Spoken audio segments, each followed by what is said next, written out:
was very hard because, when you leave Abel with a family member, you feel guilty. You're like, I could be spending time with Abel. What if this happens? What if this goes wrong? Is this connected? Is this disconnected? Is this oxygen okay? What if the power goes out? What if, I don't know, you think of the worst case scenario and you always have to have plan B.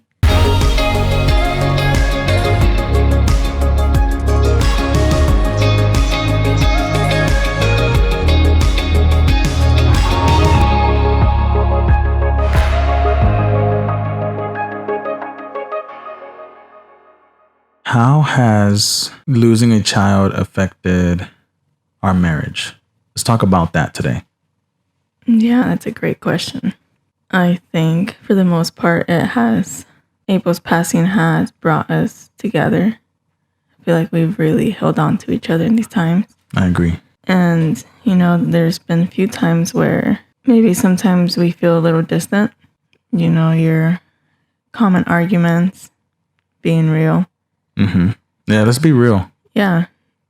Dumb little arguments that really don't matter at the end of the day. Arguments that we said we would never do before we got this home. We set these, I guess, promises in our own head. Like, oh, when I move, I promise to never argue in that home. Right. You can't have a good marriage without arguments. Yeah, I mean, it's inevitable. Now, don't be toxic either. But right. No. But I think, Abel's passing has also brought maybe grief, of course. Oh, yeah. Stress, sadness, heartbreak, everything that comes along with grief. And even sleeping really late. Yes. And unhealthy eating habits, but that's another story. That's another story. Right. But I think for the most part, I feel like we've really been each other's support system through this. Yeah, and I think that's what it's about.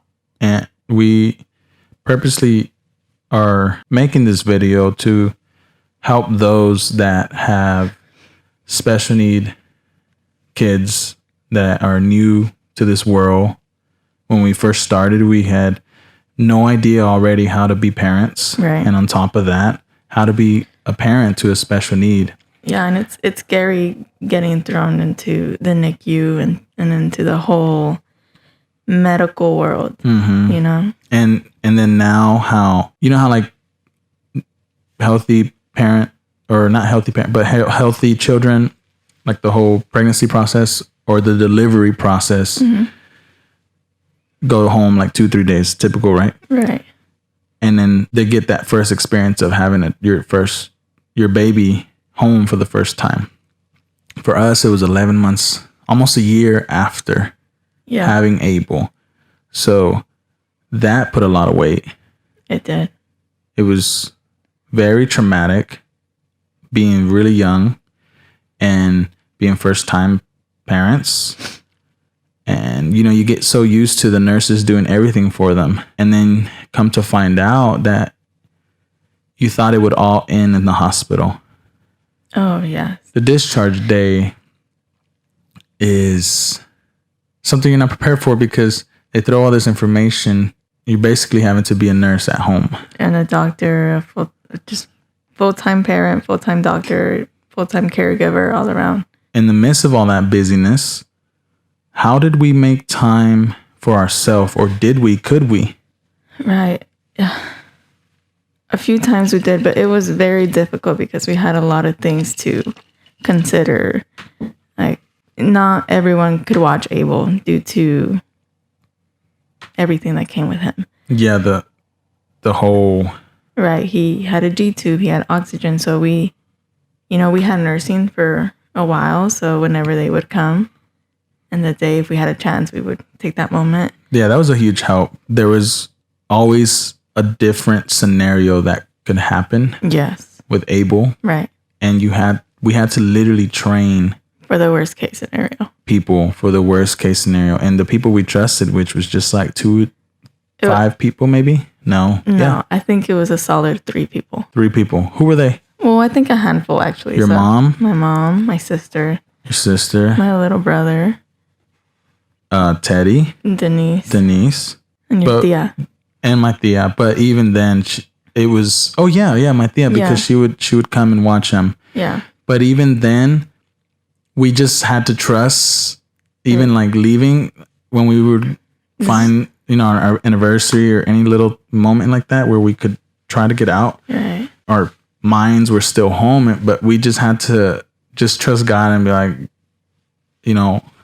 hopefully nothing happens from the time I'm out this door to the time I'm back. Right. It was very hard because, when you leave Abel with a family member, you feel guilty. You're like, I could be spending time with Abel. What if this happens? What if this goes wrong? Is this connected? Is this disconnected? Is this oxygen okay? What if the power goes out? What if, I don't know, you think of the worst case scenario and you always have to have plan B. What if the pulse ox not working? Yes. What if it's not accurate? What if it dies and they don't know how to plug in the charger? Wow, I almost forgot about that. Wow. You really have to have about four backup plans when it comes to that situation. And being young and being newlywed and then being on top of that special need parents, that you had to remember all these terms, names, doctors, you had to know each individual. As a man, being real with you, it was hard for me because I'm a man. You know what I mean by when I say that. So there wasn't much time for, call it for what it is, for sex. Yeah. By the time we were in bed, we were already so tired. Exhausted mentally, physically. So exhausted. A lot of times we didn't even have time for that. Right. And that's very important in marriage. It is. It's not everything, but it does play an important role. Yeah. But as a man, like, that's hard. And you won't understand that. No. But very, very hard. Yeah. It's understandable. And I feel as a woman, for me personally, I would speak that you want to be heard and cared for, which you did, but not all the time though. Not all the time, no, because our priority was Abel. I feel like we, not that we fully let each other go, but no. There was a certain extent, like, okay, you take care of you and I'll take care of me and we'll both take care of Abel, That was the mission.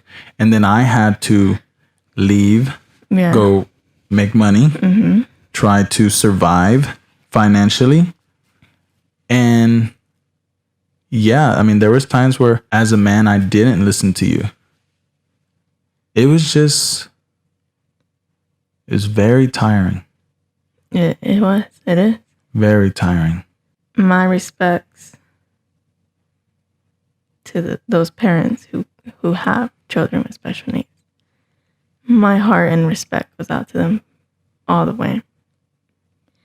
And it's sad because before obviously before, when you don't have a child, it's like your world is closed to that. So you don't see that world. Mm-hmm. And once you're given it, your eyes are just awakened to something you never knew. And so that's why, I don't know if that makes sense. That makes sense. It makes a lot of sense. But my heart goes out to them. It really does. It takes brave people, because it's not just having, a child who has different needs. You're carrying trauma, whether it's birth trauma or health trauma, hospital trauma. Just you're just carrying constant anxiety, and that's something very hard to deal with. Like we mentioned, we would blame ourselves. Not necessarily me blame you, but I felt like for a long time I felt as if Brithzy didn't marry me, she wouldn't have gone through this. If she would have married someone else, she would have had a healthy child. Maybe it's me that caused this. Maybe the timing was wrong. Let's keep it real. Right. Was this from you, God? Did you ever feel like, what if Fredo leaves? Absolutely. You know, I felt broken for myself. I almost felt sorry for myself, and even more for you. Like I said, you know, before I really understood like the sovereignty of God, and knowing I really wasn't in control of our lives and you know what God gave us, I really blame myself. Like, if Fredo wouldn't have married me, he would have had a healthy child. I felt like I was the problem. And yes, sometimes there were thoughts like, what if Alfredo leaves? What if he just, you know, doesn't want this? Sorry I interrupted you, but even when, was it rheumatology or endocrine? Can't remember who it was, but the whole genetic testing, and they're like, it might be you, Mom. Oh yeah. I think endocrine. Hematology. It was. Yeah. When they mentioned that it could be a genetic issue that a mom usually carries. I remember that day was very, very hard day. Yeah. But I want you to know, regardless of those genetic tests, when we do take them, which will be soon, regardless of those, I'm here forever. I'm here no matter what. And we started together, we're ending together. Going through this was such a painful journey, but a beautiful one as well. I couldn't have gone through this with anyone else but you. Absolutely. And I know the man of God that you are. I don't see that sometimes. I know, and it's hard to see that in ourselves sometimes. But thank you for seeing that in me. I do. That's very. Thank you. I see that, and a marriage is not just to be thrown away. It's a covenant with God. A lot of times we you know, at weddings we say, in sickness and in health, but we don't really say it. Right, for better or for worse. Until you really go through a situation like this, and it doesn't have to be exactly what we went through. Right. But when sickness is involved, that's your whole world. Just any hardship. You know, those really trying times that try your marriage, that try your love for each other, that just try your reason to live. The enemy's a liar. He is, and I know in my heart and in my spirit that God put us together for a reason. We're meant. He brought Abel into this world for a reason. For a reason and for a season. For a reason, for a season, yeah. It was 3 years. Those 3 years were the best years of our lives. They were beautiful. They were hard, but they were just beautiful. We saw God in a whole different way that I never would have seen if it weren't for Abel. We both saw. And as you mentioned, until you have a special need child, you really understand this world. And having a special need child taught me that there is a deeper connection to God than the typical relationship that we have. And so let's not ignore special need children. Let's not overlook them. I know growing up we were taught, don't ever look. Now, don't look, to look what's wrong with them. Right. But if you're going to look, at least give a hand. Right. Oh, absolutely. Give a hand. Absolutely. They're the closest thing to God. That's all I got to say. They are.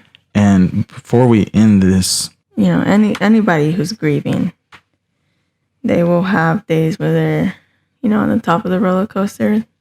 They're having a good grief day, like I've said before. And, but just don't assume that person is okay now. Like, they're absolutely fine. The grief is gone. Yeah, you can't put an expiration date on their healing. Right.